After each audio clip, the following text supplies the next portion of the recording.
بسم اللہ الرحمن الرحیم۔ السلام علیکم اسٹوڈنٹس۔ معاشرتی علوم کلاس 4 لیکچر نمبر 3 ہے ہمارا، صفحہ نمبر 4 پہ، سبق نمبر 1 پاکستان کے طبعی خدوخال۔ تو اسٹوڈنٹس ہم نے پاکستان کے طبعی خدوخال کے بارے میں اپنے پچھلے دونوں لیکچرز میں پڑھا تھا۔ ہم نے پاکستان کے علاقوں کے بارے میں بہت تفصیل سے پڑھا ہے۔ ہم نے دیکھا ہے کہ ہمارے پاکستان میں 4 طرح کے علاقے پائے جاتے ہیں۔ نمبر 1 ہمارے پاس پہاڑی سلسلے ہیں، یعنی پہاڑی علاقے۔ اس کے بعد ہمارے پاس سطح مرتفع کا علاقہ ہے۔ اس کے علاوہ ہمارے پاس میدانی علاقے، اور نمبر 4 پہ ہمارے پاس صحرا موجود ہیں، یعنی کہ پاکستان کی سرزمین میں 4 طرح کی زمین پائی جاتی ہے۔ تو ہم نے پڑھا کہ پہاڑی سلسلے جو ہیں ان کا موسم کس طرح کا ہوتا ہے، اور وہاں پہ کیا کیا چیزیں واقع ہیں، اور ہمارے پاس کتنی طرح کے پہاڑی سلسلے واقع ہیں، کہ وہاں پہ ہر وقت برف جمی رہتی ہے، لہٰذا وہ علاقے ٹھنڈے ہیں۔ اور اس کے علاوہ ہم نے پڑھا کہ ہمارے میدانی علاقے کس طرح کے ہیں، اور میدان کس طرح سے وجود میں آتے ہیں، کہ دریاؤں کی سرزمین، دریا جب بہہ کر وہاں سے چلے جاتے ہیں تو اس کے بعد وہاں پر میدانی علاقے بنتے ہیں سیدھے، اور وہاں پر بہت زیادہ زرخیز زمین ہوتی ہے۔ اس کے علاوہ ہم نے سطح مرتفع کے بارے میں بھی پڑھا تھا کہ سطح مرتفع کس طرح کی زمین ہوتی ہے، اور ہمارے پاکستان میں 2 طرح کے سطح مرتفع ہیں، جن کو ہم نے دیکھا تھا، پڑھا تھا کہ وہ کس طرح کی جگہیں ہیں، وہاں پہ کیا خصوصیات ہیں، اور ہماری وہاں پہ معدنیات بہت زیادہ ہیں۔ ہم نے یہ بھی پڑھا تھا کہ ہمارے دونوں ہی سطح مرتفع کے اندر معدنیات کا ذخیرہ ہے بہت بڑا بڑا۔ اس کے علاوہ ہم نے دیکھا کہ ہمارے پاس صحرا موجود ہے، اور صحرا کس طرح کا علاقہ ہوتا ہے، کہ نہایت طویل ہوتا ہے، اور وہاں صرف ریت ہوتی ہے، وہاں پہ کسی قسم کی کاشت یعنی پودے، پیڑ پودے یا فصلیں نہیں اگائی جا سکتی، وہاں پہ پانی نہ ہونے کے برابر ہوتا ہے۔ آپ کھود کر بھی پانی زمین سے نہیں نکال سکتے وہاں پر، اگر وہاں پہ پانی زمین کے نیچے موجود بھی ہو تو وہ بہت زیادہ گہرائی میں ہوتا ہے، آپ اس تک پہنچ نہیں سکتے، بہت مشکل ہے وہاں تک پہنچنا۔ اس کے علاوہ ان علاقوں میں گرمی بہت زیادہ ہوتی ہے۔ اب ہم اس چیپٹر کی مشق کو پڑھیں گے۔ جب بھی ہم کسی بھی چیپٹر کی مشق کو حل کرتے ہیں تو اسٹوڈنٹس آپ کے ذہن میں چیپٹر سے ریلیٹڈ ہر طرح کی ڈیٹیل ہونی چاہیے۔ آپ جب بھی کسی سبق کی مشق کو خود بھی حل کریں تو اس چیپٹر کو اچھے طریقے سے آپ پہلے پڑھ لیا کریں۔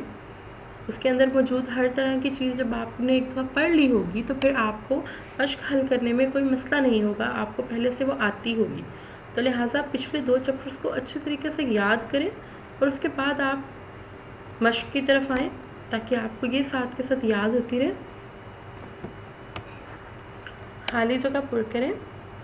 پاکستان کی دوسری بلند ترین چوٹی نانگا پروت ہے۔ پاکستان میں 2 سطح مرتفع ہیں۔ زمین کا بہت وسیع، خشک اور ہموار حصہ سطح مرتفع کہلاتا ہے۔ ریت سے ڈھکے علاقے کو صحرا کہتے ہیں۔ درست جواب کے گرد دائرہ لگائیں۔ آپ اس کے اوپر ٹک بھی لگا سکتے ہیں، آپ اس کے اوپر دائرہ بھی لگا سکتے ہیں۔ یہاں پر دائرہ کا لفظ مسنگ ہے، میں نے یہاں پر ٹک لگائے ہیں تاکہ لفظ ساتھ والے لفظ کور نہ ہو اور آپ کو لفظ اچھے طریقے سے نظر آتا رہے۔ آپ جو ہیں وہ اپنی بک کے اوپر دائرے کا استعمال کریں گے، اور دھیان سے دائرہ لگائیں کہ نیچے والا لفظ جو ہے اس کے اوپر دائرہ نہ آئے، صرف ایک ہی لفظ کو کور کریں۔ کوہ ہندو کش کی بلند ترین چوٹی ہے ترچمیر۔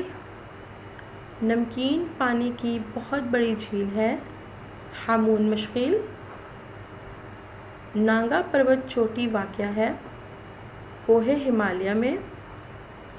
صوبہ سندھ کے جنوب میں واقع ہے تھرپارکر۔ درست جملوں کے سامنے ٹک اور غلط جملوں کے سامنے کراس کا نشان لگائیں۔ صحرا میں کسی قسم کی کاشت ممکن نہیں، بالکل ٹھیک۔ پاکستان کی سطح مختلف قسم کی ہے، بالکل ٹھیک۔ سطح مرتفع بلوچستان معدنی ذخائر سے مالا مال ہے، بالکل ٹھیک۔ سطح مرتفع اپنے اطراف کے علاقوں سے نیچا ہوتا ہے، تو غلط ہے یہ بات، ہم نے پڑھا تھا سطح مرتفع اپنے اطراف کے علاقوں سے ذرا اونچا ہوتا ہے۔ آگے ہم کالم میں لائیں گے K2 8611 میٹر، ترچ میر 7700 میٹر، ناگا پروت 8126 میٹر، دنیا کا سب سے بڑا گلیشیئر سیاچن، میدانی علاقہ دریائے سندھ کا میدان۔ اس کے ساتھ ہی اسٹوڈنٹس ایکسرسائز کمپلیٹ ہو گئی ہے، ہمارا لیکچر اور یہ فرسٹ چیپٹر بھی کمپلیٹ ہو گیا ہے۔ نیکسٹ لیکچر میں انشاءاللہ ہم سیکنڈ چیپٹر کو سٹارٹ کریں گے۔ آپ لوگ کوشش کریں کہ لیکچر آنے سے پہلے ہی آپ لوگ ایک بار اپنے چیپٹر کی ریڈنگ کرنے کی ضرور کوشش کیا کریں۔ آپ کو چیپٹر کی ریڈنگ کرنے سے ساری باتیں تو سمجھ میں نہیں آئیں گی، لیکن آپ نے اگر ایک دفعہ سے اس کو ریڈ کیا ہوگا تو جب آپ یہ لیکچر سنیں گے تو آپ کو زیادہ اچھے طریقے سے اس کے بارے میں سمجھ آئے گی، اور بہت ساری آپ کی چیزیں جو ہیں وہ مزید اچھے طریقے سے کلیئر ہو جائیں گی۔ اللہ حافظ۔